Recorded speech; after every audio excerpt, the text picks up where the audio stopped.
Hello everyone, welcome to ChemUp Academy. So, in today's lecture, we shall be moving on forward to the next episode for the ongoing series of thermodynamics. I guess this is your lecture number 6, so you can just keep a track on whatever the number is going on. Okay, so let me jump. Unit is your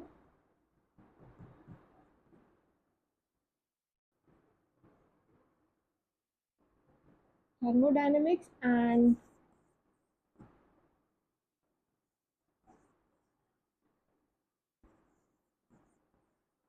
lecture is your 6, and the topic that we shall be covering today is spontaneity. Yeah. एक होता है simultaneously and the another word is spontaneously. They are very different words from each other. So people usually get confused, sorry, between these two words. So you are not among those people, I believe. ठीक है? This is your general English. What when we talk in terms of simultaneously, whereas spontaneity is a different term, and this shall be holding great relevance in your unit that is thermodynamics.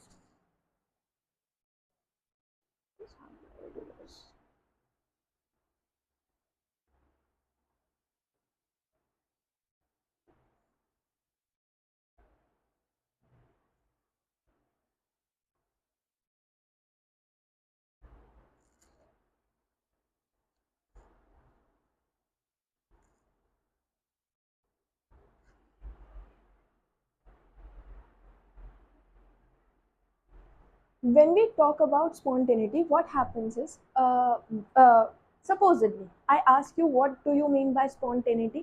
तो अगर आप बात करते हैं spontaneity की, तो हम कह सकते हैं कि हमारी कोई भी रिएक्शन है, whenever there is some sort of reaction with ours, तो क्या होता है, रिएक्टेंट्स यूजुअली प्रोडक्ट में कन्वर्ट हो जाते हैं. अब रिएक्शन से आने से पहले सपोजली हम कोई गैस ले लेते हैं. मेरे पास कोई एक कंटेनर है और इस कंटेनर के अंदर आई हैव गैसेस. मतलब कितना भी बड़ा ये अगर गैस को मैंने अपने किसी इस कंटेनर में डाल दिया, तो the same gas will try to occupy the whole space provided in the container. Same ही गैस थी, छोटे में भी फिट हो रही थी, बड़े में भी फिट हो रही थी. Now what I am trying to say is that कि आपने कभी देखा है कि आपके गैस के जो मॉलिक्यूल्स हैं वो कभी बैठे हो एक पर्टिकुलर छोटे से कोने में, यहाँ पर आपके सारे गैस के मॉलिक्यूल हो गए विराजमान. नहीं, ऐसा सीन तो हमें देखने को नहीं मिलता. सिमिलरली अगर हम आइस रख देते हैं बाहर out of the fridge in the normal temperature, तो इट स्टार्ट्स टू मेल्ट.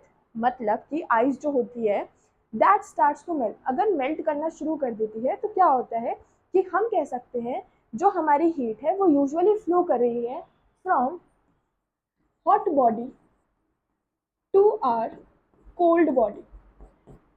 इतना सब हो जाने के बावजूद हम क्या कहते हैं, आपने आइस रखी, आपको तो कुछ काम करने की जरूरत नहीं पड़ी, वो खुद मेल्ट हो रही है. सिमिलरली आपने गैस भरी थी, आपने सिर्फ कंटेनर चेंज किया है. That is not the work that you are doing, just changing the container. Container change करने के बाद हमने देखा जो हमारे गैस के मॉलिक्यूल्स थे वो इसके अंदर भी डिफ्यूज हो रहे हैं. तो ऐसी रिएक्शंस जो खुद ब खुद होती चली जाएं विदाउट एनी रिवर्सिबिलिटी, मतलब एक सॉर्ट ऑफ इरिवर्सिबल रिएक्शन से इनको बोला जाए. अगर आपको याद हो, अगर हम याद करें कि हमने पढ़ी थी आपकी रिवर्सिबल रिएक्शन और इरिवर्सिबल रिएक्शन.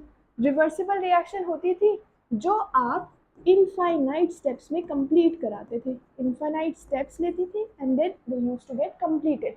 वेयरएज अगर हम इरिवर्सिबल रिएक्शंस की बात करते थे तो यहाँ पर हम कह सकते हैं फाइनाइट स्टेप्स थे और इरिवर्सिबल रिएक्शन में इंस्टेंटेनियस चेंजेस आ रहे थे, वेयरएज रिवर्सिबल रिएक्शन में स्लो चेंजेस आ रहे थे, जिसकी वजह से आप बैकवर्ड चीज़ों पर भी जा सकते थे.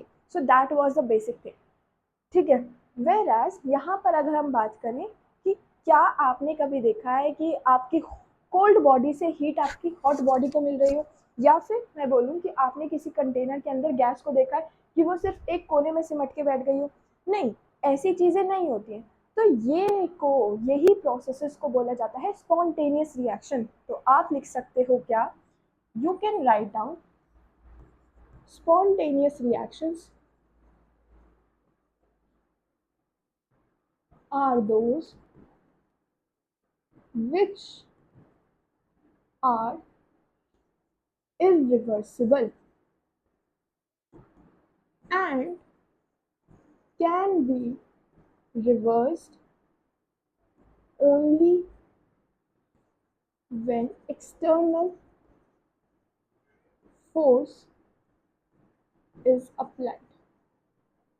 मतलब कायदे से देखा जाए तो है इरिवर्सिबल, पर लेकिन जब तक आप बाहर से किसी चीज़ की एंट्री नहीं कराते हो तब तक वो किस में कन्वर्ट नहीं हो सकती, रिवर्सिबल में कन्वर्ट नहीं हो सकती। सपोजिटली मैंने कोई कह दो कि मैंने ऑक्सीजन का रिएक्शन करा दिया विद दैट ऑफ हाइड्रोजन ताकि मेरा जो वाटर है वो फॉर्म होता रहे। अब मैंने क्या देखा, मेरा जो हाइड्रोजन है मेरा जो ऑक्सीजन है ये रिएक्ट तो कर रहे हैं, बट द प्रोसेस या फिर मैं कहूँ जिस तरीके से ये रिएक्ट करें बहुत बहुत बहुत बहुत ज़्यादा स्लो प्रोसेस है। इनको रिएक्शन कराने के लिए छोड़ दिया गया। Product I would be getting, but that would be taking a large amount of I would say a large amount of time. तो इस तरीके से ऐसी रिएक्शंस को हम बोल सकते हैं क्या, स्पॉन्टेनियस रिएक्शन। अब क्योंकि स्पॉन्टेनियस रिएक्शंस हमने पढ़ लिया है तो ये कुछ डिपेंडेंसी भी शो कर रहे होंगे कि किस चीज़ के ऊपर डिपेंड करते हैं एंड सो ऑन। तो अगर हम बात करें स्पॉन्टेनियस रिएक्शंस को अगर हम रिलेट करना चाहें तो हम रिलेट कर सकते हैं इनको with that of enthalpy. Suppose मेरे पास कुछ रिएक्शन है जैसे कि N2 plus 3H2 will give 2NH3, तो इसको 2 की जगह इसको कर दो 1 एंड लाइक दिस। सिमिलरली मेरे पास एक और रिएक्शन है, यहाँ पर अगर मैं लिखती हूँ बात एक्सोथर्मिक रिएक्शंस, तो एक्सोथर्मिक रिएक्शन में एक तो ये हो गई, एक मैंने लिया H2 plus Cl2 will give me HCl, तो यहाँ हाफ कर दो यहाँ हाफ कर दो। एक और रिएक्शन ले लेते हैं जैसे कि H2 plus O2 will give me H2O H2 is there and this becomes half। तो ये जितनी भी रिएक्शंस मैंने ली ये एक्सोथर्मिक थी। मतलब अगर इन रिएक्शंस की डेल्टा H की बात की जाए तो that shall be always negative. इन तीनों रिएक्शंस की एक्सोथर्मिक की बात कर रहे हैं, एंथैल्पी की अगर बात करेंगे तो ये सारी नेगेटिव बोली गई। ऐसा बोला गया, अभी मैंने आपको बताया था कि जो वाटर है ऑक्सीजन के साथ ऐड करके छोड़ दो आप, रिएक्शन होती रहेगी धीरे धीरे खुद से इट विल प्रोसीड ऑन। तो ऐसी रिएक्शंस को तो हम क्या बोलते हैं, स्पॉन्टेनियस रिएक्शन। तो क्या हम नहीं कह सकते कि अगर आपकी इंथैल्पी में डिक्रीज आ रहा है, if we can say that if there is decrease in enthalpy then spontaneity increases। यहाँ तक हम ये अंदाजा लगा सकते हैं कि अगर हमारी इंथैल्पी कम है तो स्पॉन्टेनियस हमारी रिएक्शन ऑब्वियसली बनती चली जाएगी। पर फिर क्या हुआ, आपने अगर इतना रूल डिसाइड कर ही लिया था तो इसके बाद मैंने क्या देखा, मैंने सोचा चलो एक्सोथर्मिक रिएक्शंस को भी देख लेते हैं। When I went to the endothermic reactions, जब मैंने एंडोथर्मिक रिएक्शंस को देखा, कौन सी रिएक्शन, जैसे C plus H2 will give me CH2, यहाँ पर ऐसी रिएक्शंस को देखा, या फिर आप कोई और भी रिएक्शन ले सकते हो। तो जब मैंने इन रिएक्शंस को देखा जैसे कि N plus O2 will give me NO2, यहाँ मुझे देखने को मिला कि जो हमारा डेल्टा H है वो है पॉजिटिव, पर रिएक्शन को तो यहाँ पर भी आप लगाकर छोड़ दो and they will keep on going irreversibly जब तक कि कोई एक्सटर्नल फोर्स ना आए। तो ऐसी रिएक्शंस को भी तो हम बोल सकते हैं कि यहाँ पर भी तो स्पॉन्टेनिटी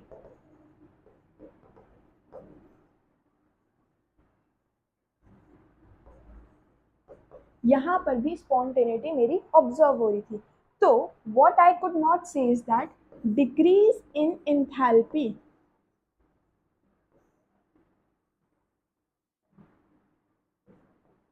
अगर डिक्रीज इन एंथैल्पी को आप मेजर फैक्टर मान के चलते हो, किसका, डिक्रीज इन एंथैल्पी को अगर आप मेजर फैक्टर मान के चलते हो स्पॉन्टेनिटी का, तो ऐसा रूल नहीं होता। एंडोथर्मिक भी हो सकती है, एक्सोथर्मिक भी हो सकती है। स्पॉन्टेनिटी क्या होती है, रिएक्शन आपकी इरिवर्सिबल है, कब तक, जब तक कि आप उसको रिवर्सिबल में कन्वर्ट नहीं करते, कैसे? एक्सटर्नल फोर्स के थ्रू। तो हमने इंथैल्पी से सोचा कि क्या पता इंथैल्पी से ही रिलेट करता हो, इंथैल्पी से रिलेट करके देखा, जिसका डेल्टा नेगेटिव था उसको तो हमने बोल दिया स्पॉन्टेनियस। वहीं अगर if I try to calculate my delta H positive, तो वहां से मुझे देखने को मिलता है क्या कि यहाँ पर भी रिएक्शन जो है वो पॉजिटिव है। तो मतलब डिक्रीज इन एंथैल्पी क्या देखने को मिल रही थी, was not particularly playing role for the spontaneity. So we can say that अगर आपके पास कोई भी एक्सोथर्मिक रिएक्शन है, एक्सोथर्मिक रिएक्शन के बारे में we can say that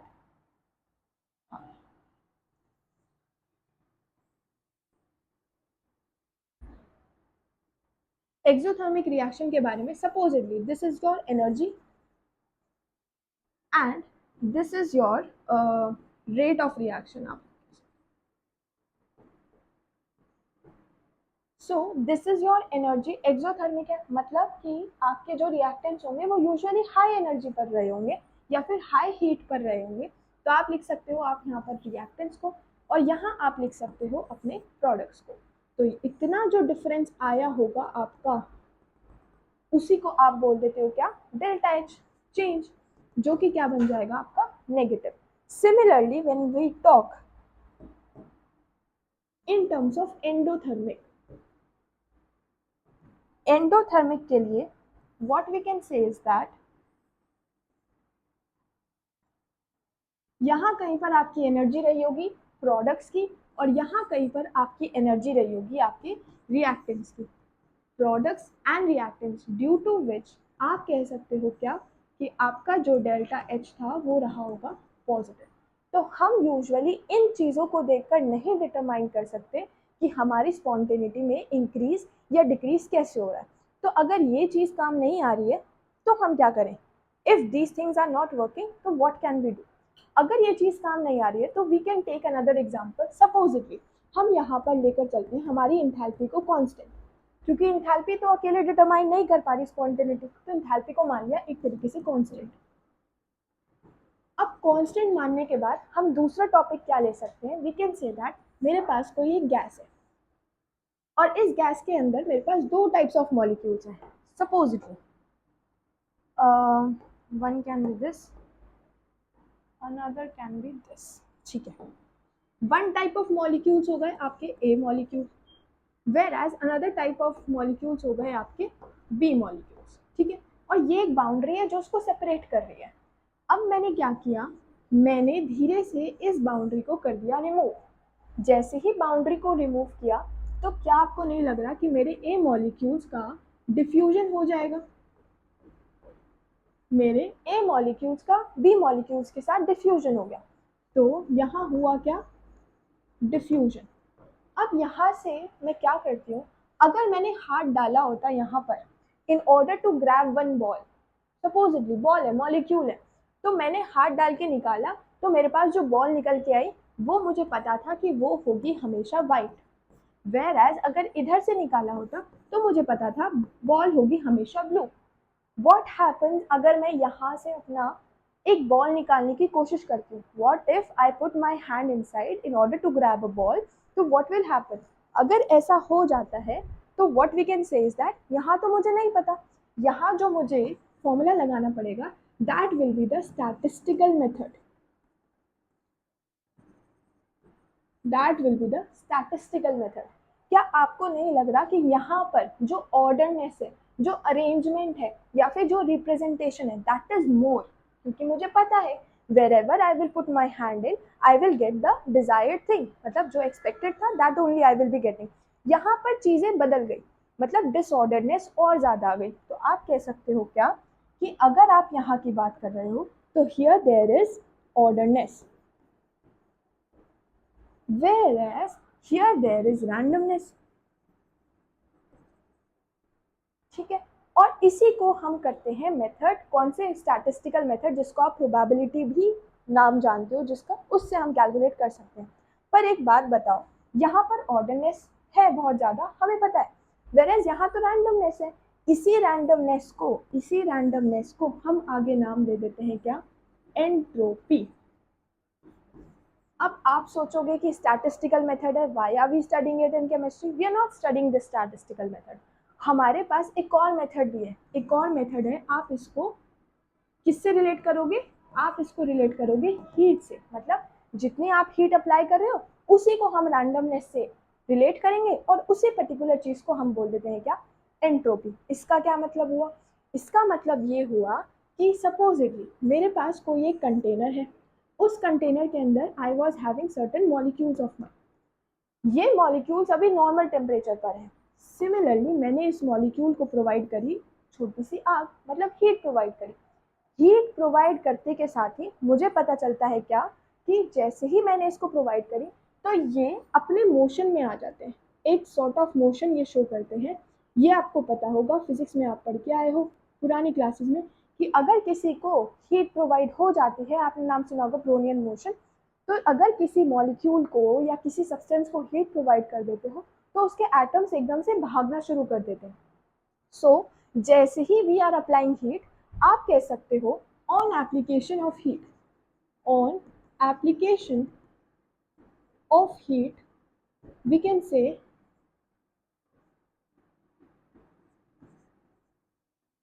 randomness increases। जैसे ही हीट अप्लाई की गई हमारी जो रैंडमनेस थी वो इंक्रीज हो गई।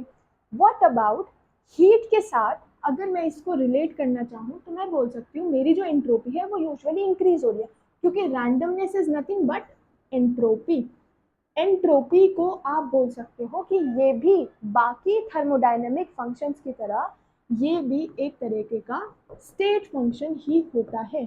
स्टेट फंक्शन की प्रॉपर्टी होती थी कि ये इंडिपेंडेंट इंडिपेंडेंट ऑफ पाथ रहते हैं। ये स्टेट फंक्शन की प्रॉपर्टी होती थी। इसको रिप्रेजेंट किया जाता है एस से। इसका जो रिप्रेजेंटेशन होता है दैट इज एस। ठीक है, तो जैसे आपने बाकी पढ़े थे इंथैल्पी, इंटरनल एनर्जी, वैसे ही आपके पास है क्या? एंट्रोपी। अब यहाँ पर बात आती है कि हमने बोल दिया जो ये है एंट्रोपी है हमारी, ये डायरेक्टली डिपेंड कर रही है एप्लीकेशन ऑफ हीट पर। But somewhere or the other we are aware कि इस हीट पर तो हम टेम्परेचर की डिपेंडेंसी भी देख सकते हैं। इस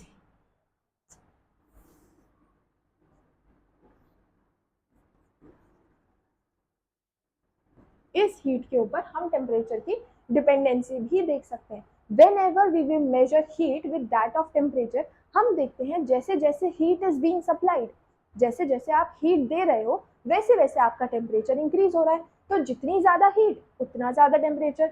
सिमिलरली ऐसा बोला जाता है कि जो बॉडीज ऑलरेडी हॉट हैं, या फिर आप कह दो जो बॉडीज ऑलरेडी हाई टेम्परेचर पर हैं, वो लेती हैं लार्ज अमाउंट ऑफ, वो लेती है small amount of heat, absorbs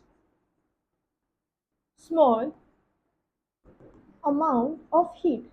where as जो बॉडीज लोअर टेम्परेचर पर है they will absorb large amount of heat.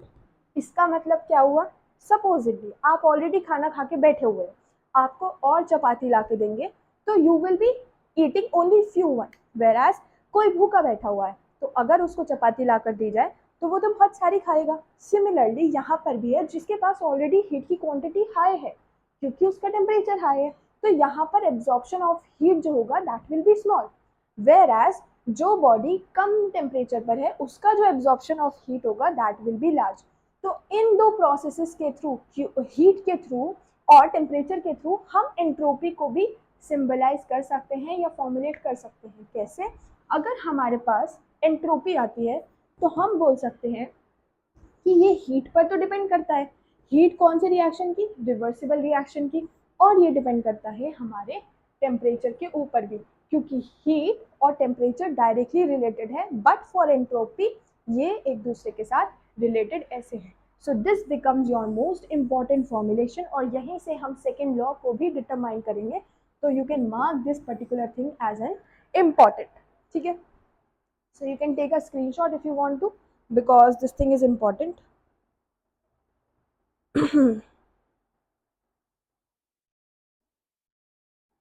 यहीं से हमारे पास, अगर हम थोड़ा और आगे बढ़े, क्योंकि हमने इतना तो फॉर्मलाइज कर लिया कि हाँ चलो ठीक है, टेम्परेचर और हीट से रिलेटेड हमारे पास एंट्रोपी आ गई, जहाँ पर हम एस को बोल देते हैं क्या, हमारी एंट्रोपी, क्यू को बोल देते हैं हमारी क्या, हीट, और टी को बोल देते हैं हमारा टेम्परेचर।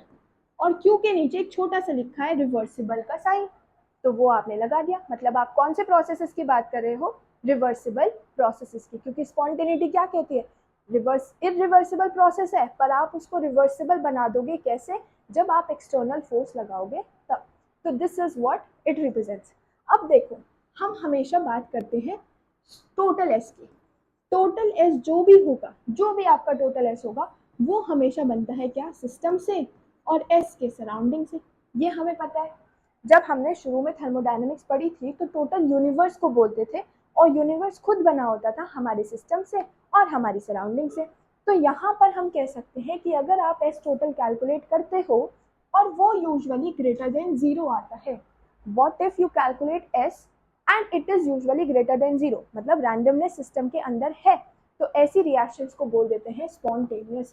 तो आपसे पूछ सकते हैं कि बताओ स्पॉन्टेनिटी का क्राइटेरिया क्या होता है। तो हमने एंट्रोपी के टर्म्स में पढ़ा कि हाँ, अगर आपकी एंट्रोपी बड़ी है, रैंडमनेस होगी, डिसऑर्डरनेस होगी, तो मतलब आप कह सकते हो कि आपका जो रिएक्शन है दैट विल बी स्पॉन्टेनियस। आप बोल रहे थे कि आपने तो इंथैल्पी में भी पढ़ाया था, तो क्यों ना हम एक ऐसी टर्म ले लें जहाँ पर हम इंथैल्पी को और हमारे इसको एंट्रोपी को दोनों को साथ में रिलेट कर देते हैं। तो ठीक है, हम एक टर्म ले लेते हैं जिसमें हमारी इंथैल्पी प्लस हमारी एंट्रोपी साथ में रिलेट हो जाएगी। So this is what the term comes as to be, this is what we call it to be as. मतलब जी जो यहाँ पर आया, जो जी हमने यूज किया, this G of ours is called Gibbs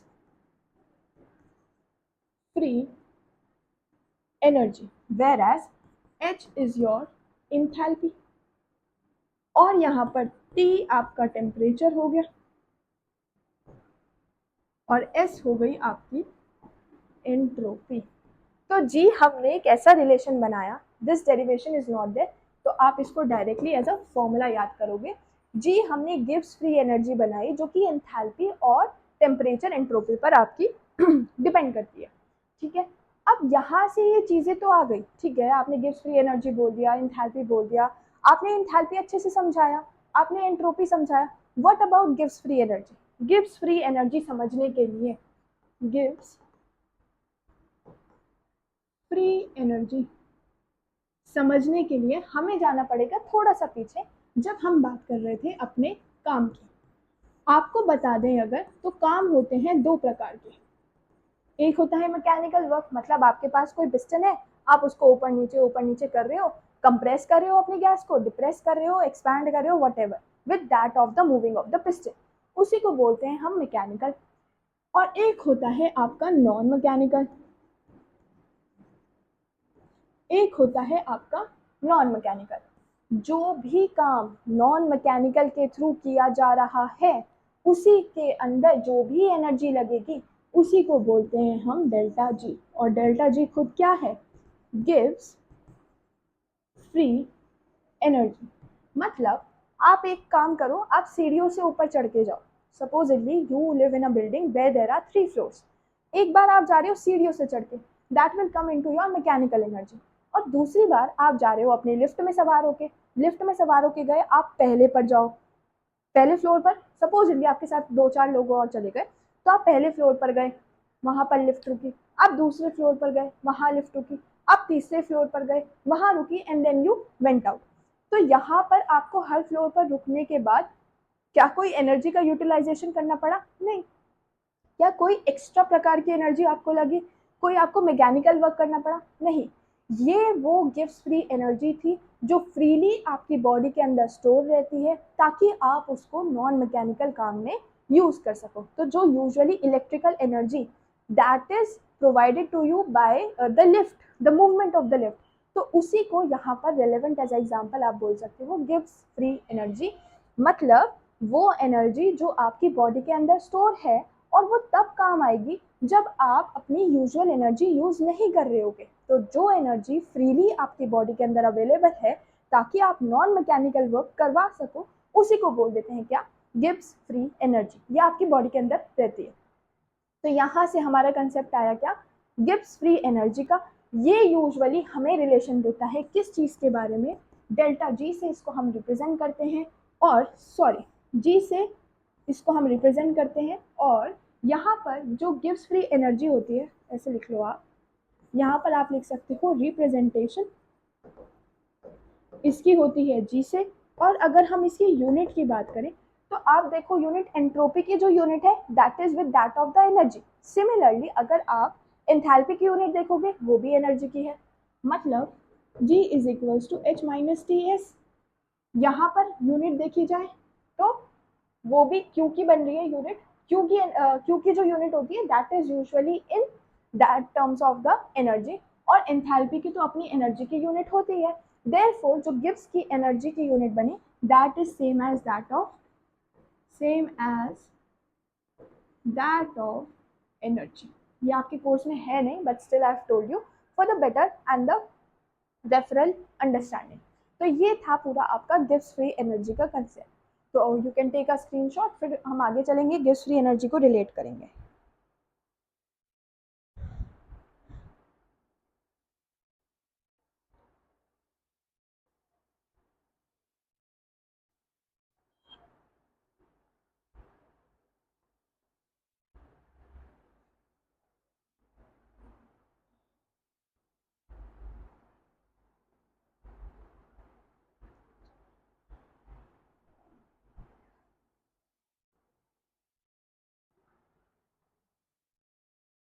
ठीक है, अब हमारे पास है गिब्स फ्री एनर्जी जो कहता है ये हम हमेशा गिब्स फ्री एनर्जी तो कैलकुलेट नहीं करेंगे, हमें तो चेंज चाहिए ना। वो चेंज की वजह से जितना भी मोशन में या फिर मूवमेंट आ पा रहा है वो हमें चाहिए, क्योंकि थर्मोडायनेमिक्स का मतलब क्या होता है, एनर्जी के अंदर जितना चेंज आ पा रहा है उसकी वजह से कितना मूवमेंट हुआ है, that is what we are referring to. मतलब कि क्या हुआ अगर हम इसमें चेंज लगा दें, मतलब थोड़ा बहुत भी अगर चेंज लगाते हैं तो सब में लगाना पड़ेगा। तो इसको आप बोल सकते हो delta G delta H minus T delta S. अब ये जो डेल्टा है, डेल्टा रिप्रेजेंट करता है चेंज को, delta is basically representing your change. यहाँ पर तो बात ठीक है, पर यहाँ का जो डेल्टा है यहाँ पर लगाना पड़ेगा आपको प्रोडक्ट को। वो कैसे लगता है, delta G is equals to delta H minus, एक बार डेल्टा लगाओगे टी के साथ, सेकेंड वन टर्म रहेगी आपकी कांस्टेंट, तो आपने लगाया क्या, टी डेल्टा एस, फिर माइनस का साइन लगाओगे, अब आप रखोगे टी को कांस्टेंट और यहाँ लगाओगे आप ही अपनी टर्म। आपको नहीं लगता कि क्योंकि यहाँ पर बहुत बहुत बहुत सारे चेंजेस हो रहे हैं तो किसी एक चेंज को हम कर देते हैं अननोटिफाइड। मतलब अगर हम कर दें अपने डेल्टा टी को रख देते हैं कांस्टेंट, कांस्टेंट रखा तो मतलब उसका जो चेंज होगा वो भी जीरो है, टेम्परेचर कांस्टेंट है तो डेल्टा टी तो हो जाएगा जीरो, क्योंकि अगर आप डिफ्रेंसिएशन लेते हो ऐसी टर्म्स का तो वो हो जाता है जीरो। यहाँ पर बच्चे हमने लगाया है प्रोडक्ट रूल। ठीक है, ये शायद आप फिजिक्स में ऑलरेडी सीख कर आए होंगे आई एम अज्यूमिंग, बट अगर नहीं भी सीख कर आए हो तो मैंने आपको फिर से बता दिया क्या, माइनस डेल्टा जब भी आप करते हो तो पहले आप इस माइनस डेल्टा को बनाओगे टी के साथ, एस रखोगे कांस्टेंट, और फिर आप करोगे इसका एस के साथ टी को रखोगे कांस्टेंट, तो this you will be getting. अब क्या करना है, डेल्टा जी डेल्टा एच, जहां डेल्टा टी आ जाए जीरो, जहां डेल्टा टी आ जाए जीरो, तो अगर इस टर्म की हम जीरो से मल्टीप्लाई कर देते हैं तो आपको नहीं लग रहा ये पूरी टर्म ही जीरो होके गायब हो जाएगी, तो आपका जो बचेगा वो क्या बनेगा, टी डेल्टा एस। तो ये एक फॉर्मुलेशन आई जो आप यूज करोगे अपने क्वेश्चन सॉल्विंग के दौरान। अब यहीं से हम अगर इंथैल्पी एंट्रोपी इन सब की बात करते हैं तो we can talk in terms of that as well. वो कैसे बात करेंगे, वी कैन से दैट अगर क्राइटेरिया निकालना है तो बात तो करनी पड़ेगी। क्राइटेरिया के लिए हमें पता है एंट्रोपी से क्राइटेरिया निकाला था क्या, एंट्रोपी अगर आपका डेल्टा एस अगर जीरो से बड़ा है तो मतलब आपकी रिएक्शन हो जाएगी स्पॉन्टेनियस। ये हम अभी पढ़ के आए हैं, बिल्कुल अभी पढ़ के आए। तो ठीक है, अगर हम डेल्टा एस की बात करते हैं टोटल में तो हम बोल सकते हैं डेल्टा एस आप सिस्टम का लो और डेल्टा एस आप लो सराउंडिंग का। ठीक है, डेल्टा एस का फॉर्मुलेशन सराउंडिंग के लिए अगर मैं निकालती हूँ, क्योंकि हमें सिस्टम के बारे में सब पता है, सराउंडिंग का कहाँ निकालने बैठेंगे, तो सराउंडिंग को इन टर्म्स ऑफ सिस्टम कर देते हैं। अगर हम डेल्टा एच का फॉर्मुलेशन अभी देख कर आए हैं, बिल्कुल वो होता है क्या, डेल्टा एच अपॉन टी, और डेल्टा एच भी किसका, सराउंडिंग का।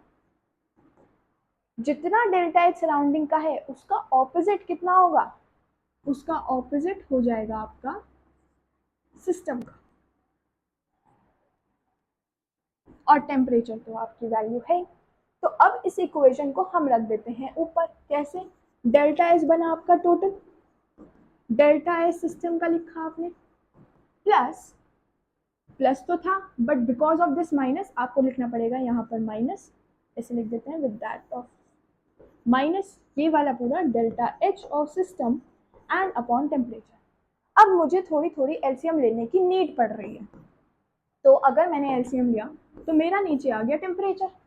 जैसे ही मेरा नीचे टेम्परेचर आया तो what will I be getting over here is, यहाँ पर बचा मेरा क्या, टी डेल्टा एस सिस्टम के लिए माइनस डेल्टा एच सिस्टम के लिए। इस टी को भगा देते हैं इधर, सो दैट, ठीक है उतना ही रहने देते हैं, so that will also work for us.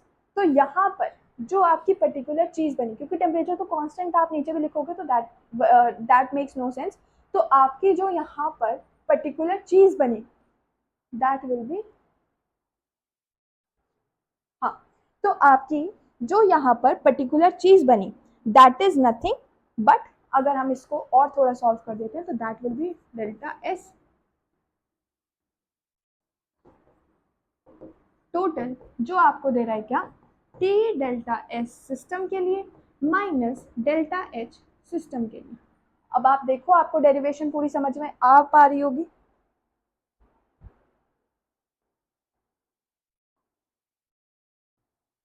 क्योंकि हम देख पा रहे हैं यहाँ से ऊपर वाली टर्म से कि अगर आपको एंट्रोपी, टोटल एंट्रोपी दिख जाती है जीरो से बड़ी तो रिएक्शन को बोल देते हैं स्पॉन्टेनियस। हमें क्राइटेरिया फॉर स्पॉन्टेनिटी ही निकालना है, क्राइटेरिया फॉर स्पॉन्टेनिटी ही निकालना है। तो इसके लिए हमने पूरा डेरिवेशन किया after deriving all the particular things, ये वन है, दिस इज वन, एलसीएम लेते हैं ना तो एलसीएम के लिए it is one not two, ठीक है। अब जब हमने इतना सब कुछ देख लिया तो हमारे पास क्या बन के आया, अगर आप देखो ये पर्टिकुलर चीज होनी चाहिए थी क्या, ग्रेटर देन जीरो। तो अगर हम इसको बना देते हैं ऐसा ग्रेटर देन जीरो, तो आगे देखो क्या होता है। इतना करने के बाद अब हमारे पास जो चीजें आ रही हैं वो क्या हुई, वो हुई टी डेल्टा एस सिस्टम के लिए माइनस डेल्टा एच सिस्टम के लिए, और ये आ रहा है आपका ग्रेटर देन जीरो, ठीक है। क्या आपको नहीं लगता कि जो हमारी डेल्टा जी वाली टर्म थी वो कुछ ऐसी थी, delta H minus T delta S, delta H minus T delta S, कुछ ऐसी ऐसी टर्म थी, बस यहाँ माइनस था और यहाँ प्लस था। इसलिए मैंने क्या किया, मैंने कर दिया दोनों तरफ माइनस को मल्टीप्लाई। जब हम दोनों तरफ माइनस को मल्टीप्लाई करते हैं तो ये जो इक्वालिटी का साइन होता है ये यूजुअली हो जाता है रिवर्स, ठीक है। जब हम माइनस को दोनों तरफ मल्टीप्लाई करते हैं तो इक्वालिटी का साइन हो जाता है रिवर्स, ड्यू टू विच आप क्या कह सकते हो, इसको लिख दो आप डेल्टा जी और माइनस का, और ये बन जाएगा, ये बन जाएगा ग्रेटर देन जीरो। अब यहाँ का माइनस हो जाएगा चेंज, जिसकी वजह से आप लिख सकते हो डेल्टा जी अगर छोटा है जीरो से, मतलब अगर आपका डेल्टा जी है नेगेटिव तो आप बोल सकते हो क्या, रिएक्शन होगी आपकी स्पॉन्टेनियस। तो स्पॉन्टेनियस के दो क्राइटेरिया हमने पढ़े, पहला हमने पढ़ा था स्पॉन्टेनिटी के लिए एंट्रोपी के टर्म्स में, फिर हमने पढ़ा delta G in terms of spontaneity, so that we are getting कि रिएक्शन स्पॉन्टेनियस कब होगी, when there will be delta G negative. What if अगर आपका डेल्टा जी ही पॉजिटिव आ जाए, अगर डेल्टा जी पॉजिटिव आ जाता है तो आप लिख सकते हो डेल्टा जी है पॉजिटिव और रिएक्शन हो जाएगी आपकी नॉन स्पॉन्टेनियस। आई होप आपको समझ में आ गया। और स्पॉन्टेनियस क्या होता है, नॉन स्पॉन्टेनियस क्या होता है, स्पॉन्टेनिटी आप कैसे डिटरमाइन करोगे। हम गिब्स क्यों ले रहे थे, क्योंकि हमें एंथैल्पी और एंट्रोपी अकेले अकेले दोनों कुछ नहीं दे पा रहे थे, तो हमने दोनों को ही कंबाइन कर दिया, जिससे हमने गिब्स फ्री एनर्जी निकाली। और गिब्स फ्री एनर्जी का अगर हम क्राइटेरिया फॉर स्पॉन्टेनिटी निकालते हैं तो एंट्रोपी के टर्म्स में तो हम देख कर आए थे, जितनी ज़्यादा रैंडमनेस उतनी ज़्यादा एंट्रोपी। सिमिलरली वहीं से हम चीज़ें देख कर आए क्या, कि अगर आप गिब्स फ्री एनर्जी के टर्म्स में भी बात करते हो तो then also you shall be getting variable answers. तो यहीं से हम अपना सेकेंड लॉ के लिए तैयार हो गए।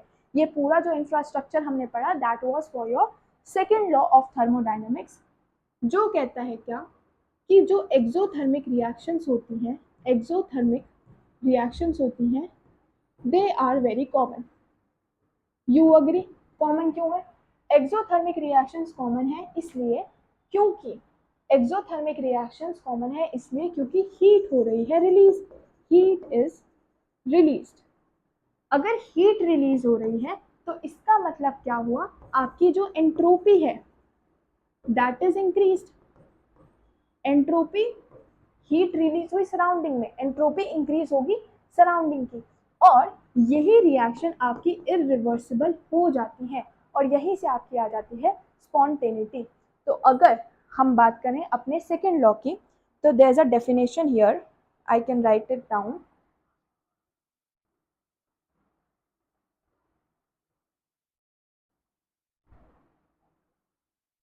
सेकेंड लॉ ऑफ थर्मोडायनेमिक्स जो कहता है क्या, in exothermic reaction, heat released by reactions increases पहले तो increases disorderness of surrounding and overall entropy change। entropy याद आ रहा है, डेल्टा एस को याद करो, हमने ग्रेटर देन 0 दिखाया था, वो होता है is positive which makes reaction spontaneous। तो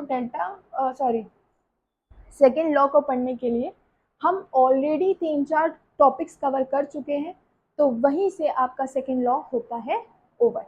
तो आई होप आपको समझ में आ गया होगा कि ये डेरिवेशन हमने कैसे किया, डेरिवेशन समझ में आ गया होगा कि पूरा प्रॉपर कैसे किया। एक बार और देख लेते हैं। स्पॉन्टेनिटी की क्राइटेरिया होती है ये। सिमिलरली अगर हम बात करें अपने एस टोटल की, तो एस टोटल हम सिस्टम और सराउंडिंग से निकाल सकते हैं। एस का फॉर्मूला हम जस्ट अभी पढ़ के आए हैं, in respect to Q upon T, और क्यू को आप इंथैल्पी के टर्म्स में भी बोल दो क्योंकि आप लेके चल रहे हो प्रेशर कांस्टेंट। तो अगर क्यू अपॉन टी की बात कर रहे हो तो आप इंथैल्पी के टर्म्स में लिख दो। जो इंथैल्पी सराउंडिंग की होगी वो अपॉन टेम्परेचर कर देंगे, वेयर एज सराउंडिंग का जितना अब्जॉर्ब किया होगा सिस्टम ने उतना लूज किया होगा। यही तो बात होती है। इक्विलिब्रियम पे कब आएंगे, कोई चीज इक्विलिब्रियम पे कब कहलाई जाएगी, मतलब आप बोलो कि आपका जो डेल्टा यू है वो ज़ीरो हो, डेल्टा एस है वो ज़ीरो हो, डेल्टा जी है वो ज़ीरो। ये चीज़ें कब एग्जिस्ट करेंगे, जब इक्विलिब्रियम पर होगा। जितना सिस्टम ने लूज किया उतना सराउंडिंग ने गेन कर लिया, जितना सराउंडिंग लूज कर लिया उतना सिस्टम ने गेन कर लिया। अगर इक्विलिब्रियम है मतलब जितना ए ने खाया उतना ही बी ने भी खा लिया, और जितना बी ने खाया उतना ही ए ने भी खा लिया। तो अगर सिस्टम इक्विलिब्रियम पर है तो next topic is your equilibrium, वो भी करना है। तो अगर चीज़ें इक्विलिब्रियम पर है तो ऐसी चीज़ें होंगी, वेयर एज अगर आप करते हो जितना सिस्टम ने किया उतना सराउंडिंग का उल्टा हो जाएगा, तो आप क्या करोगे, ये वाली चीज़ को ऊपर चीज़ में रिप्लेस कर दोगे, फिर एलसीएम वेलसीएम लो, सॉल्व करो, and you will be getting your desired